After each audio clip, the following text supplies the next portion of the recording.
Hi, I'm Max. And I'm Skyler. Recently, we decided to start watching Bob's Burgers to see what it was all about. And it didn't take us long to become completely obsessed with the show. But one of the things we love the most about the show is the brilliant end credit sequences. Which is why we created this podcast.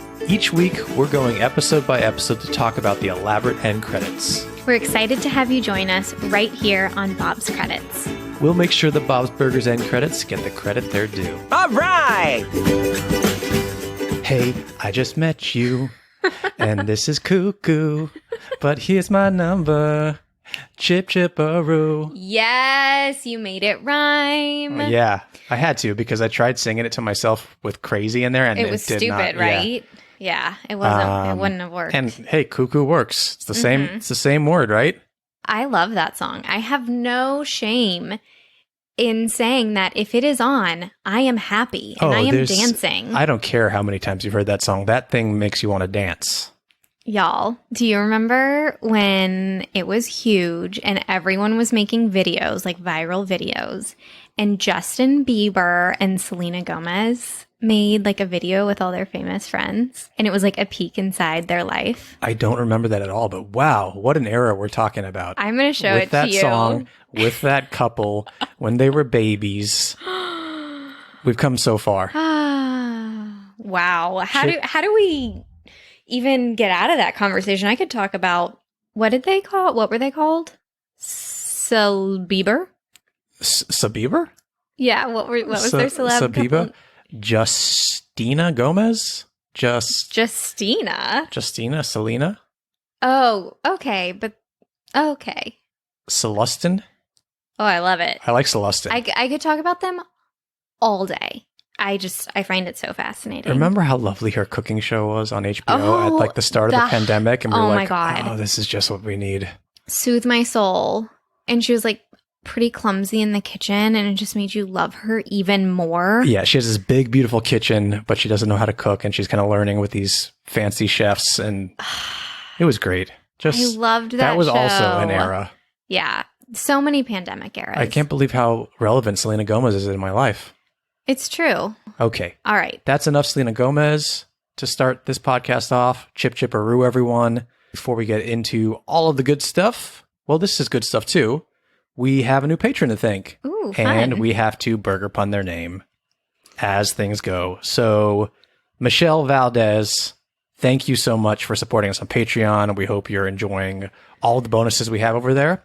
Moving forward, Michelle Valdez, you will be known as the Michelle Fish Valdecadent Burger. Ooh. It comes like a fancy shrimp on top. I'm going to say it comes with a seafood tower on the side. Oh. Like decadent seafood, it has to be a tower, right? Yeah. I mean, that does not seem within the budget of Bob's Burgers, but good luck. Well, he's not great at budgeting. Well, maybe he needs to cash the check that he is receiving in this coming episode if he wants to pull off the seafood tower. Great segue. Anyway, thank you, Michelle. Our Discord community has already welcomed you, I've seen. If you want to join us and Michelle, that's patreon.com/bobscredits. Wow, that was good. You're really good at that. And I just want to say one more thing. We used to ask for this all the time at the end of episodes, but I'm going to ask for it here. If you're listening to this on Apple Podcasts, if you've been listening to the show, leave us a review. It takes a matter of seconds. It means so much to us. It gets us kind of like out there in the Apple Podcast world. 5 stars.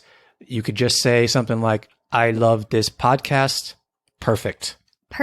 We do love reading your reviews, though. We do. We text them to each other when we're like not together, and we read them to each other when we are together. Yes. I'm like a quiet observer of podcast and influencers' YouTube channels. Like, I'm not someone commenting all the time.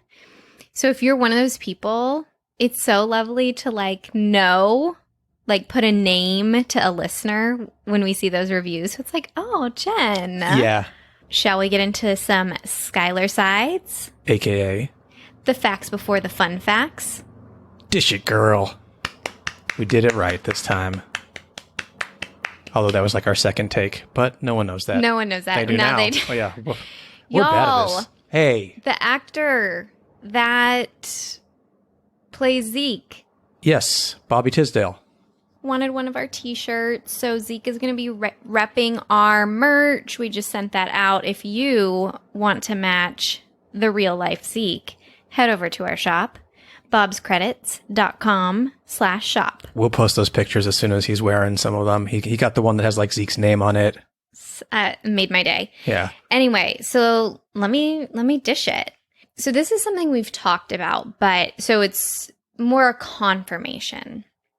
So I have confirmation from Lauren Bouchard. Directly. Not directly. Directly. Let's say directly. Let's say he called you up, played a little ukulele, and sang this to you. I think Lauren Bouchard might make my... If you had a dinner party and could invite anyone, who would it be? Oh, that's a great one. Like he's the perfect guest. Yeah, he seems delightful. Because he's kind. Sure. Funny. Yes. And so much to talk about. Just pick his brain. Okay, him and Selena Gomez. Him and Selena Gomez are definitely... Let's put this officially out there. Selena Gomez, yes. We know you're listening. Lauren Bouchard, we know you're listening. Come over. We're going to have a dinner party, please. We're going to have a seafood tower. Biscuits here.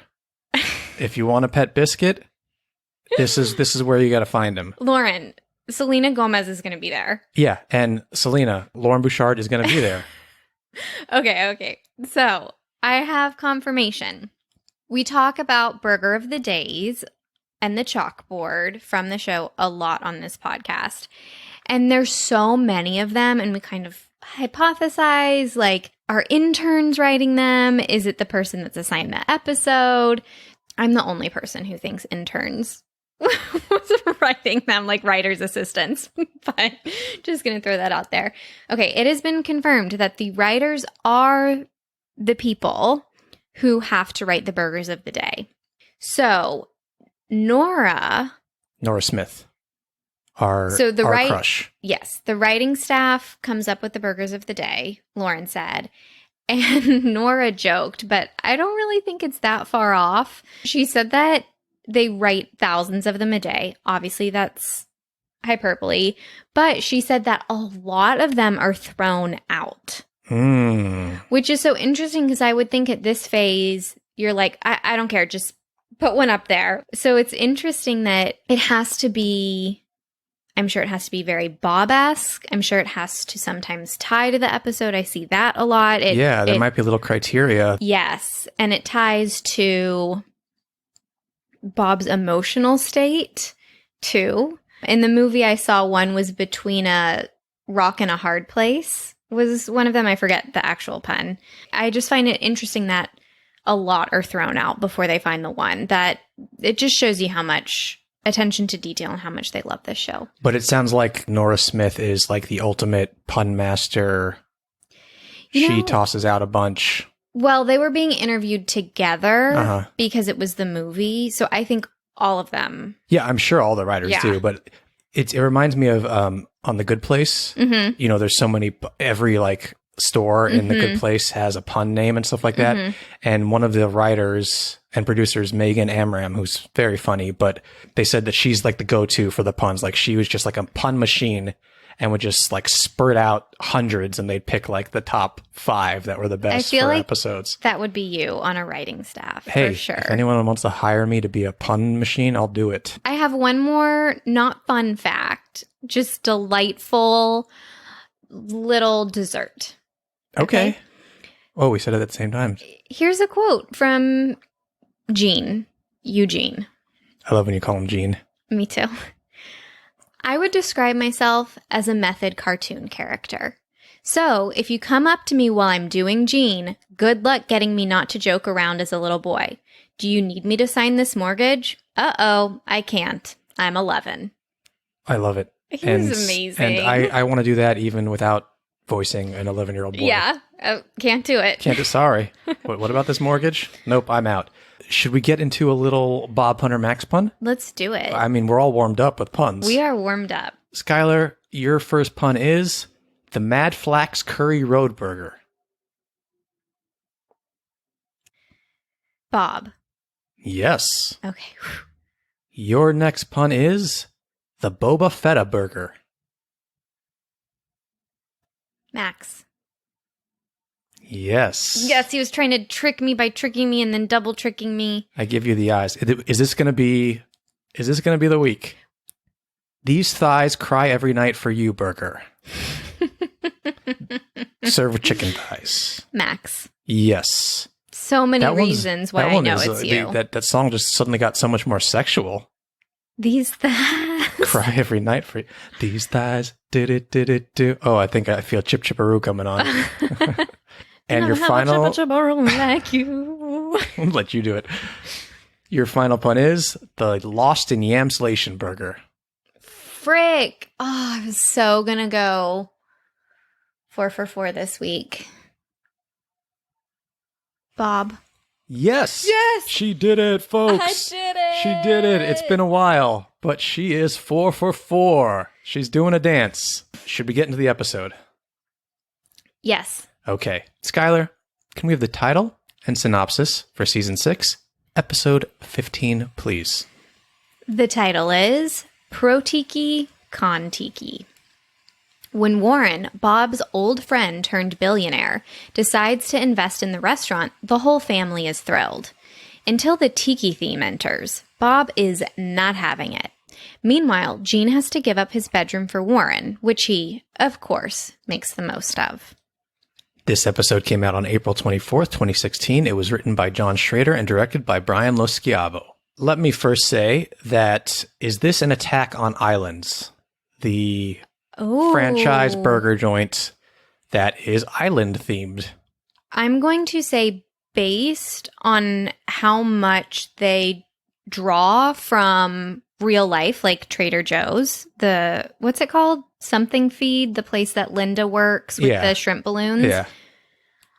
I didn't think about that, but I think you're right. If you are not familiar with islands, I was not until I moved out to California. Oh, really? Okay, and I grew up with it pretty much. I've never been. Oh, where I grew up in the Valley, it was like one of the spots. Tell us all about it. Look, there wasn't much to do in the 90s as a teenager. Not honestly. in the Valley. Yeah. So like restaurants like that where you went with your friends, and islands. You know what? The burgers were great from what I remember, but it was very island themed. The servers wear Hawaiian shirts and like khaki shorts. And they had all the fruity drinks, right? Oh, of course. Yeah. Yeah. See, I understand why Bob is having such a hard time, besides the like kitschiness, which is so not Bob. I don't necessarily want a tiki themed burger. Like there's like, do not put pineapple on my burger. I remember there being a pineapple burger for sure. I don't want a mango slaw anywhere near my burger. So this is a hard concept. So would they do like Texas themed burgers there? Oh yeah. I mean, well, Texas, like in California, it's usually like they put like barbecue sauce on it and maybe some onion rings. Bacon. Yeah. Yeah. But like that doesn't match the theme. I mean, not everything could be island stuff. That's what I'm saying. Limited. Yeah. That's what I mean, the fact that it's still around is hilarious to me. But I think it may be a little attack on islands, but more so it's an attack on themed restaurants as a whole, kind of, and taking away from the food and focusing more on themes, which they'll usually end up being the franchise restaurants that are in every city. Do you have a themed restaurant where either it's like it's so horrible that you love it or that doesn't bother you? I think a lot of theme restaurants fall into that for me. Like if I'm going to go to a theme restaurant, it's because I'm like embracing the horribleness of it. Like something like the Rainforest Cafe, you're going there because you want to be eating your meal while there's like fake lightning and thunder and there's an animatronic gorilla over your shoulder. But the food there can't be that good. I used to beg my mom to go there. I know what mine is. That's what they're trying to do, is get you in there and get you to drag your mom in there. This is mine. No matter what you say, no matter what you do, medieval times will be the best idea I have ever heard. That's a little bit different in that you're going to watch like a show. It's true. Less about the food, kind of. Whereas a themed restaurant is more just kind of like there's just theming around you. You're not really watching anything. You're there for dinner. Yeah. So I separate those two. Okay. Understood. Yes, chef. Yes, chef. Heard, chef. Heard, chef. Everyone go watch The Bear. This is probably like not news anymore. It's not hot anymore. Yeah, by the time this comes out, but still. The Bear on Hulu, FX. let's talk about this episode. Yeah, I thought we were. We are, but we got on a little Okay, so Warren, Bob's friend, wants to invest in his restaurant.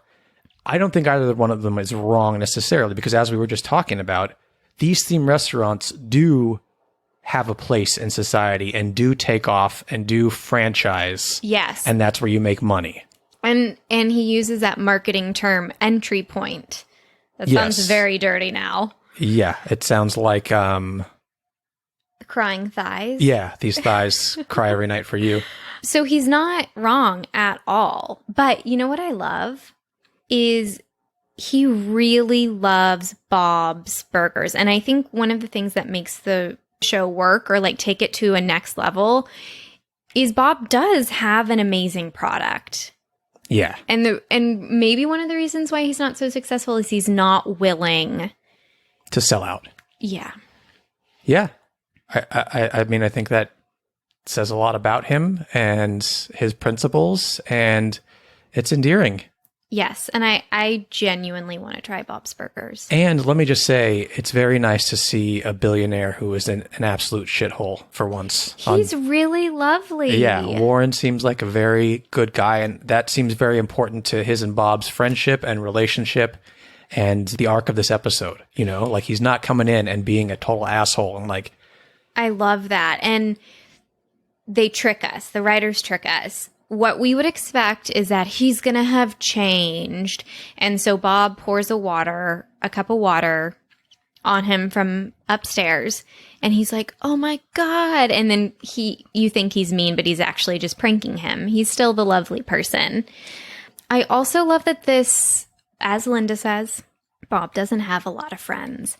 So the fact that their friendship remains very much intact, if even stronger, was a very important aspect of this episode to me. I agree. And especially when they start talking about it and you hear that it was pretty much just the two of them as buddies. Yeah. And for them to have kind of like gone on these completely different lives on different ends of the spectrum almost, to come back together after all the time has passed and still kind of like be able to pick up despite the completely different lives they're living and still have this friendship. I think it's just delightful and it's so nice to see. He's great with the kids too, which is, he doesn't have any kids and he might be a little bit jealous that he doesn't have a family like Bob does.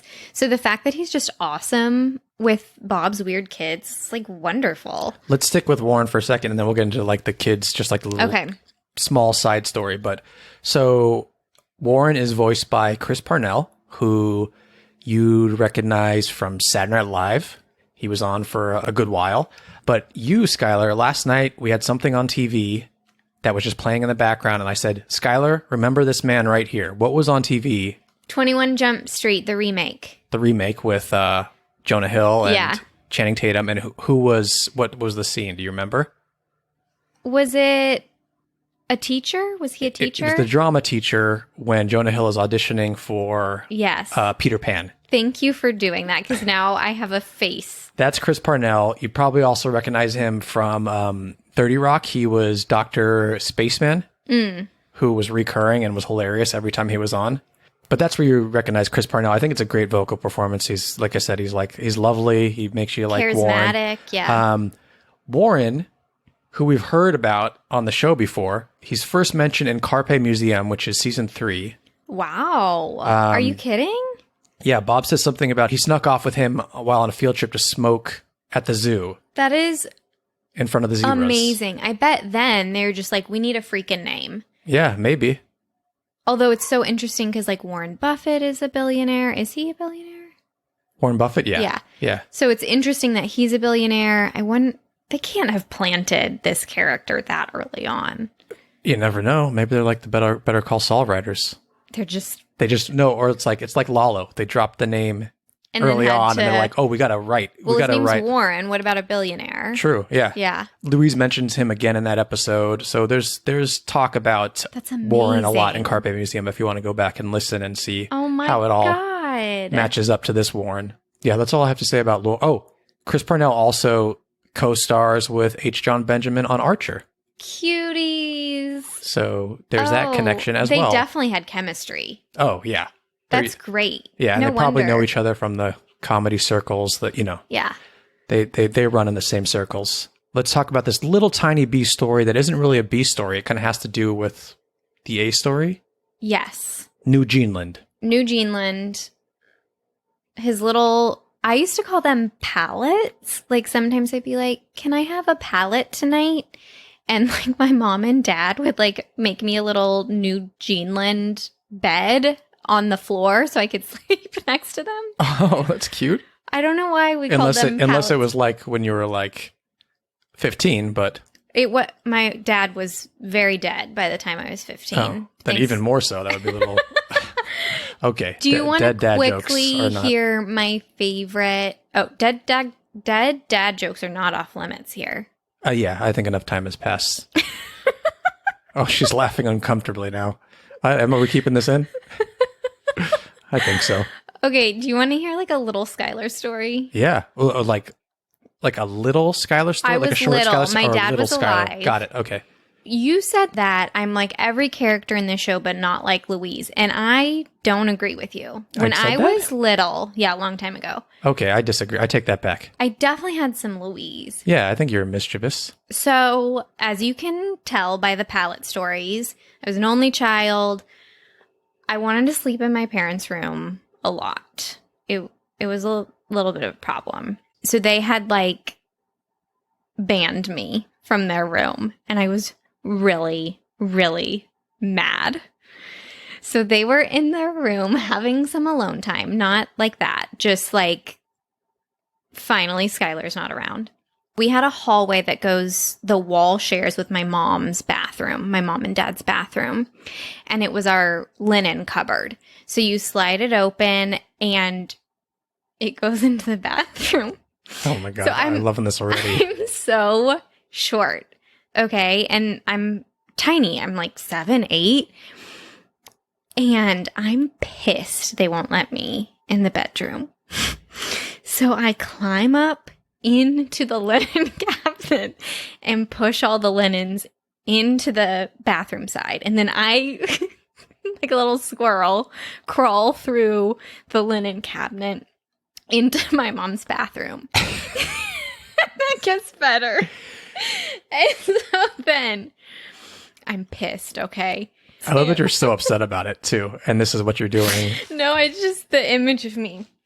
So then I open the door that goes from my mom and dad's room to the bathroom. I open the door and I fling it open. And I just stand there and I go, "You thought you could keep me out."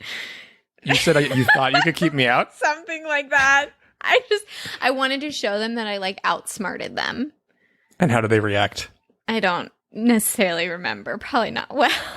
Man, it's like, I didn't know you back then, obviously, but I could see you doing that now, which is hilarious to me. Great story. Thank you. Wow, don't try and lock Skylar out, everyone. She will find a way in. It's like Biscuit when we lock him out of a room. He figured out how to open doors with his ball. Oh yeah, he learned that pretty early. Smart bastard. Yeah, so Gene he lost the not it game, so he had to give up his room to Warren, and he's lying by the window on this little pallet, and he ends up loving it.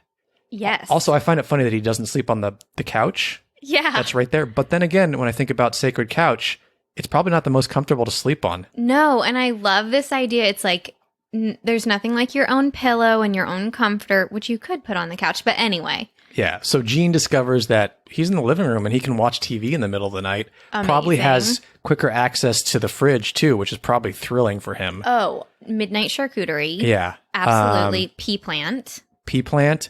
The window, I feel like you could probably hear the ocean. That street down there is not busy at night. It's not like there's a bunch of traffic. It's not like New York City. Yes. It's probably a great spot. It's to sleep. Lovely. Like, let's just be honest. Novelty as a child, even as an adult, is so exciting. Yeah. And as a child, you can there's a certain point in your life where you can kind of sleep anywhere. Yeah. Now, as an adult, I hate sleeping anywhere that isn't my actual bed. I know you do. Even when we go on vacation and we're in a nice place, it's like, I miss my bed. I know. But we have really invested in our sleeping. We do. We have said, yes, if we are going to spend on something, it is on our bed and the sheets on our bed, and it is just delightful. Max got us fancy pillows that are good for your neck or something. I don't know, but I'm just whatever you want, hun. Go for it. That's something I will spare no expense on. No betting company wants to partner with us. And did you just hear that beautifully organic ad? Hey, if you are a betting company, especially one in particular who we've been loving, but I'm not going to say it until they reach out to us. So if you want to be that company, reach out to us. You know where to find us. And let's work out a partnership here. Okay. Speaking of Gene, I have one scene that I just really love.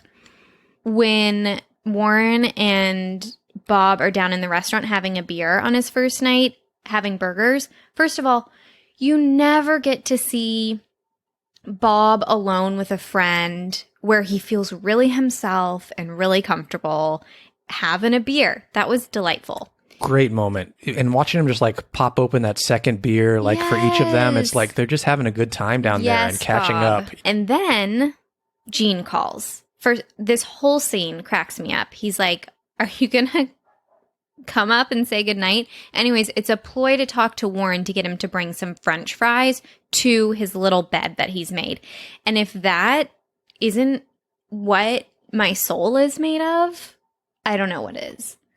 So you want me to bring you fries in the middle of the night, and if I don't do that, you're going to climb through the linen closet and be very upset with me.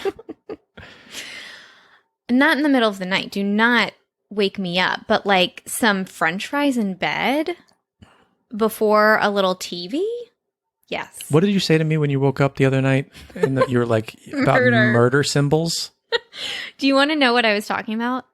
We, on Patreon, the next morning, we were going to record an episode about the Easter eggs on Patreon. So we had just watched the Bob's Burgers movie again, which is, I'd just been researching a bunch of Easter eggs from the movie.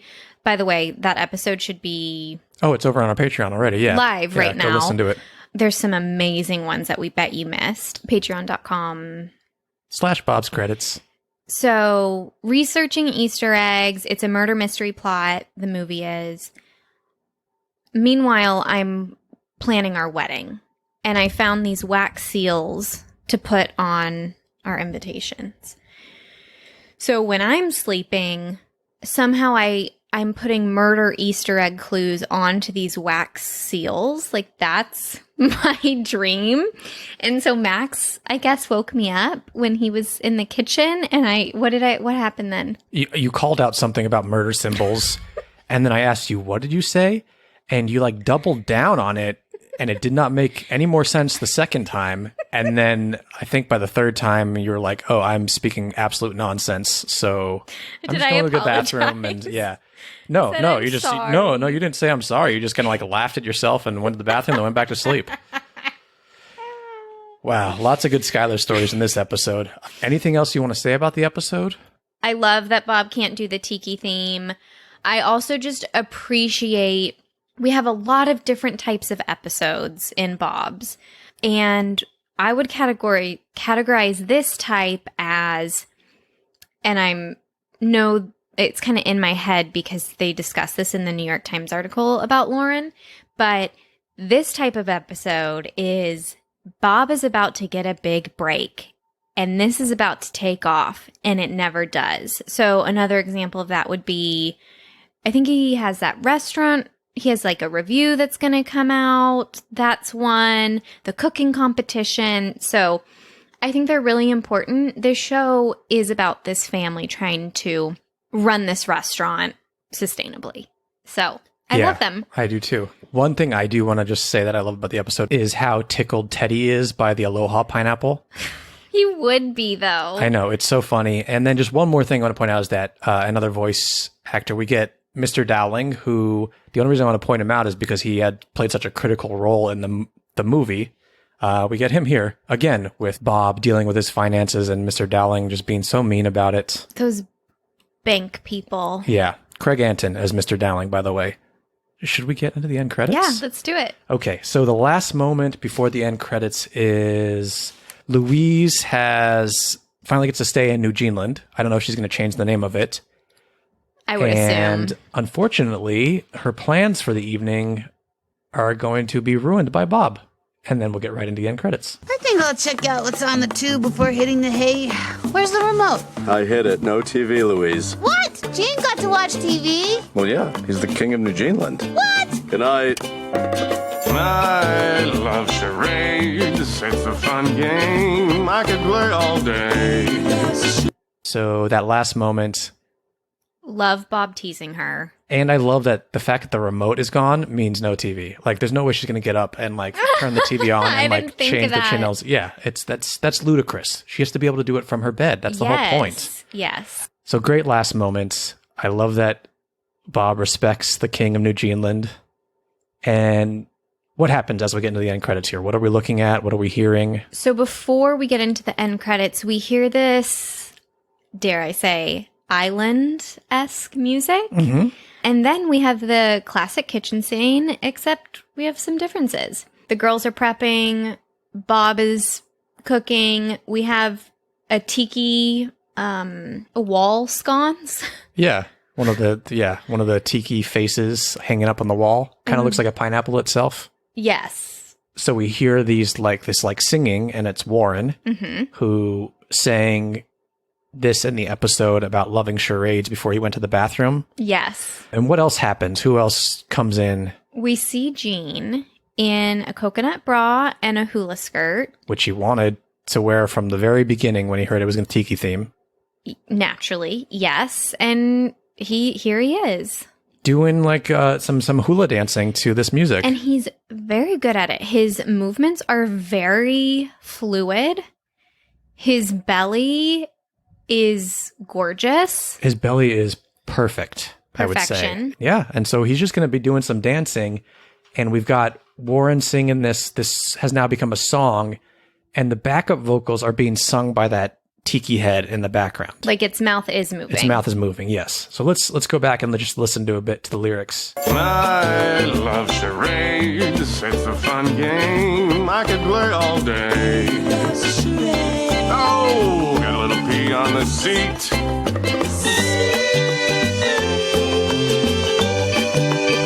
Gene can move those hips. I am so impressed by Gene. I'm impressed by the animation, the way the skirt flows, the way his hips flows. A+. Call him Shakira, because those hips don't lie. Don't laugh at that. Gene would say that. So Linda makes her appearance in the window as Gene is kind of like dancing all over the place. His back is to us now as he's still shaking his hips. And we still hear Warren singing. And for anyone who needs a refresher, they play charades together with Warren. And he's like, I love that this family plays charades. And Louise was like, we have never played charades. You wanted to play charades. It's a very funny scene. Yeah. And then he goes in the bathroom and he gets he's singing about peeing and he gets pee on the seat, but he doesn't care because no one's going to know it was him, which is true because I think in this family, most people assume it was Gene, maybe Bob. Sorry, Gene. Oh, got a little pee on the seat, but they'll never know. Ooh, got a little pee on the seat, but they'll never know it was me. Never know it was you. Gene turns around, he does some back hula, turns back around, and his hips go double time. So he has his hands above his head, and his hips were going, and 1 and 2 and 1 and 2, and now they go, pa, pa, pa, pa, pa, pa, pa, pa. Great description right there. Thank you. The ba, ba, ba, ba. Yeah, and those are really just the end credits besides Warren really getting into this song where here's everything he said. I love charades. It's a fun game. I could play all day. Then we get the backup. He loves charades. He says, oh, I got a little pee on the seat. We get the backup saying seat. Oh, got a little pee on the seat, but they'll never know. Backups, they'll never know. Oh, got a little pee on the seat, but they'll never know it was me. And the backups say, never know it was you, that pee on the seat. Love it. Those are the end credits to Pro Tiki Con Tiki. Highlights, lowlights for you? I think one of the highlights for me, besides how fantastic Gene is in this. Gene is the ultimate highlight in this. Yes. Is that this was kind of a plant and payoff situation. The dialogue told us he wanted to wear a coconut bra, and now he is. And I really appreciate that in a credit situation. A throwaway line becomes the end credits. I agree. And I also like that if we're going to assume that this is after the events of what took place in the episode, that Gene was like, Dad, you know what? We killed the Tiki idea before I got to like put on a coconut bra and a grass skirt. Can we put up just some Tiki stuff and I can just do one more night of getting to dance around and do the hula and whatnot. Totally. Maybe this is what is it? New Geneland? New Geneland, yeah. Maybe this is how they rock and roll. Yeah, you go visit know. New Zealand. This is kind of like if you're a tourist, they have this show for you to see, and Yep. you get a burger. This is, yeah, okay. This sounds great. I love it. I would go. Low light for me is that Gene is barefoot because as someone who served and waited tables for many, many, many years, I know what the bottom of my shoes look like after walking through the kitchen at the end of the shift, and they were disgusting. And they smelled like vomit because it was so much mashed up food and stuff. It grosses me out that Gene is barefoot there. Well, now it grosses me out. Anything else you want to talk about, or should we score these? I have nothing after that. Sorry. Okay. We score on a scale of 1 to 10 H's at the end of Tina's You want to go first. Okay. I'm going to give these a 7. And that is strictly riding on Gene's hula dancing. He's all the 7. Yeah. Yeah. Yeah. I don't care much for the song. I like that it's like island theme but I don't care for like what they chose as the song. Like I don't think I need Warren's little like charade song that much. I'm wondering if there was I kind of miss that they like kind of like could have done their own like island song or something, or some kind of island Parakeet in my house. Yeah. Oh, I would have loved it. I would have loved the Parakeet song to come back. I'm going to agree with you. I'm going to go 7.5 because I love seeing Gene's body positivity. I'm wondering, would you score it higher if Teddy was in the background having to remove all the Tiki stuff that they just put up? I mean, you pop Teddy in there anywhere and I give it a little bit higher rating. Sure. I think it'd be funny if it was like the Aloha pineapple and he kept like setting it off just so he could hear it and laugh somehow. And it's just like Aloha. Yeah, maybe you just have the music playing, like this music, this like it's very Napoleon Dynamite, by the way, just like the Napoleon Dynamite music. But like, that would be so funny. You don't even see him. You just hear him. Yeah, like you hear Aloha and him like laughing. This is great. Yeah, and he keeps doing it. That would be really funny. That would elevate it for me. Yes, agreed. Yeah, so that's our score. Thank you everyone for listening. Go follow us on Instagram and Twitter and TikTok, Bob's Credits, all across the board. Follow me on Twitter and Instagram at Oh Hello It's Max. Follow Skyer on Skyler. Follow Squire. Follow Skyler on Instagram at No Crying and Cooking. What else? Anything else you want to say before we get out of here? Check out the shop. bobscredits.com/shop. Max and I are so unorganized that I can't say for sure, but we are extending product lines. We are releasing new product. It should be up there now. Yeah. If you were on there and you saw like a design that you liked on one kind of item and it might be appearing on a different item too. So yeah, just check in regularly. Yes. Go check that out. We're constantly like changing stuff and adding stuff. And the most fun thing is this weekend, Max and I have a holiday merch brainstorm. I don't know about you, but I am bringing it to this meeting. Oh, I am too. Good. No question. Anything else you want to say to everyone before we get out of here? Stay Tiki. Love it. Got a little pee on the seat.